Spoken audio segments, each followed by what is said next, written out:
Hello again. I'm Kerry Fierstein, Chief Executive Officer of Allied Physicians Group, helping physicians step up our game and take a seat at the table with leadership lessons learned.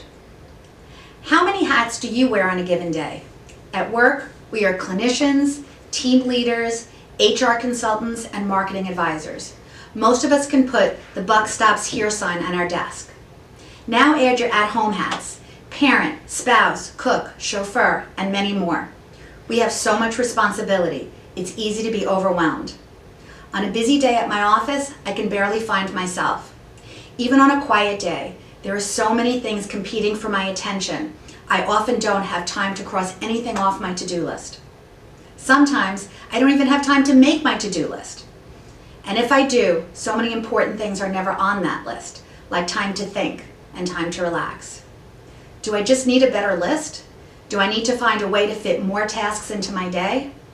When I create the 25-hour day, I am going to be so caught up. But until then, I need to apply the same process to my to-do list as I do when I declutter my closet: edit and constrain.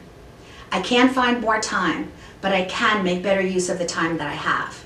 I need to use my newly learned Marie Kondo skills, thinking about which tasks weigh me down and which bring me joy. Thinking about what is important and scheduling our time helps us realize what we value. Join me next week to learn my favorite method of increasing productivity, founded by one of the great leaders of the 20th century.